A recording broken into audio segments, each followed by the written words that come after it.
श्री शिवाय नमस्तुभ्यम। हर हर महादेव दोस्तों।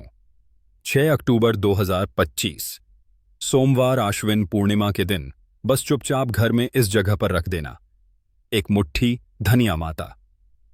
लक्ष्मी जी के आशीर्वाद से न सिर्फ आपके जीवन में होगी धन की वर्षा, बल्कि बन जाओगे आप करोड़पति और खुशियों से भर जाएगा। आपका घर, आपकी हर मनोकामना होगी पूरी अचानक से बढ़ने लगेगी। बैंक बैलेंस, करियर, कारोबार में दिन रात तरक्की आएंगे। इतना पैसा आएगा कि संभाले नहीं समझेगा। क्योंकि दोस्तों, इस बार शरद पूर्णिमा पर बहुत सारे शुभ योगी का निर्माण हो रहा है, जो कि कई वर्षों बाद आया है।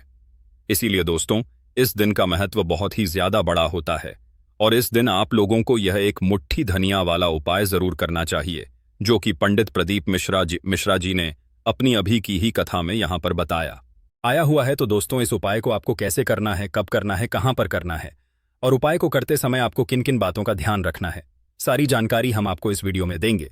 तो चलिए दोस्तों, वीडियो में आगे बढ़ते हैं। देखिए, यह दिन इतना खास होता है, इतना महत्वपूर्ण होता है। देखा गया है कभी कभी बड़े बड़े पूजा पाठ अनुष्ठान से जो मनोकामना पूर्ण नहीं होती है। 6 अक्टूबर 2025 सोमवार शरद पूर्णिमा के दिन एक छोटे से उपाय करने से ही आपकी मनोकामना पूर्ण हो जाती है। और बहुत सारे लोगों ने इस उपाय को किया भी है और उनको इस उपाय को करने का फल भी जरूर मिला है। अगर आप लोग भी इस उपाय को 6 अक्टूबर 2025 का क्या आपको गेट से भी पोषिए के क्या किया के 25 सोमवार शरद पूर्णिमा के करना, आपको इस उपाय का फल जरूर मिलेगा। और इस उपाय को करने से आपके घर में चाहे किसी भी प्रकार की दुख और समस्या क्यों ना चल रही हो, आपको उसका कारण भी नहीं पता है कि भाई यह समस्या किस कारण से चल रही है, तो उसका कुछ भी कारण हो सकता है। जैसे पितृदोष हो सकता है या किसी भी तरह का मंगल दोष भी हो सकता है, और भी बहुत तरह के दोष होते हैं, कुछ भी हो सकता है। लेकिन आपको इस उपाय को करने के लिए अपने दोष को पता लगाने की भी जरूरत नहीं है। बस 6 अक्टूबर 2025 सोमवार शरद पूर्णिमा के दिन इस एक मुट्ठी धनिया वाला उपाय आप लोगों को कर लेना है। दोस्तों, अब हम समझते हैं इस वाले उपाय को हमें करना किस समय है। तो सबसे पहली बात दोस्तों, हम समझते हैं कि यह एक मुट्ठी धनिया वाड़। यहां पर सीधी सी बात यह है कि एक मुट्ठी धनिया वाला उपाय है, यह किस लिए किया जा रहा है। यह मनोकामना को पूर्ण करने के लिए किया जा रहा है, या आपके जीवन में जो दुख और परेशानियां हैं उनको दूर करने के लिए किया जा रहा है, या आपका कोई बड़ा काम है जो कि नहीं हो पा रहा है, आप उसके लिए इस उपाय को कर सकते हो।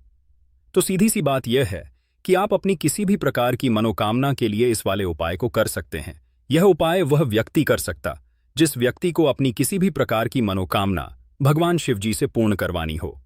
और अगर कोई भी माताएं बहनें जो हैं अपने घर की सुख और शांति के लिए, घर धन समृद्धि को बढ़ाने के लिए वाला उपाय करना चाहती हैं, तो घर की जो बड़ी माता बहनें होगी वह इस एक मुट्ठी धनिया वाला उपाय को विशेष रूप से करें, क्योंकि माताएं बहनें घर की लक्ष्मी होती हैं। और जब घर की लक्ष्मी कोई विशेष उपाय करती है तो उसका फल भी बहुत जल्दी मिल जाता है और बहुत बड़ा होकर मिलता है। अन्यथा इस उपाय को कोई भी व्यक्ति कर सकता है, चाहे वह बड़ा हो, चाहे वह छोटा हो, चाहे वह बच्चा हो। जिस व्यक्ति को यह एक मुट्ठी धनिया वाला उपाय समझ आ गया, वह व्यक्ति इस एक मुट्ठी धनिया वाला उपाय को सोमवार पूर्णिमा के दिन जरूर करें, क्योंकि उसको इस उपाय को फल बहुत ही जल्दी मिल जाएगा। क्योंकि 6 अक्टूबर 2025 की 25 सोमवार शरद पूर्णिमा के दिन भगवान शिव जी बहुत आसानी से प्रसन्न हो जाते हैं। अब हम समझते हैं कि एक मुट्ठी धनिया वाला उपाय को आपको करना कैसे है और इस उपाय को करने का जो समय है वह क्या है। तो देखिए, 6 अक्टूबर 2025 जो की सोमवार शरद पूर्णिमा के दिन किए जाने वाला यह एक मुट्ठी धनिया वाला जो उपाय है, यह मुख्य रूप से सुबह के समय होगा। प्रातः काल के समय में बस आपको कोशिश यही करनी है कि सुबह के समय हम इस एक मुट्ठी धनिया वाला जो उपाय उसे कर ले। पर किसी कारणवश अगर आप सुबह को इस उपाय को ना कर पाओ, आपको कहीं काम से जाना हो या किसी और काम की वजह से आप उपाय को ना कर पाओ, तो आपके पास फिर दूसरा मौका रहेगा, जो कि शाम के समय का रहेगा, प्रदोष काल का रहेगा। अब भाई, प्रदोष काल का समय भी एक बहुत ही लोगों के मन में प्रश्न बन जाता है कि भाई यह समय होता कब है, कितने बजे से लेकर कितने बजे यह समय होता है, ताकि हमें उपाय के लिए जो है करने का समय पता लग जाए। तो हम आपको बता दें। प्रदोष काल का जो एक समय होता है, शाम का समय वह होता है शाम के 6 बजे से लेकर शाम 7 बजे के 20 बजे तक।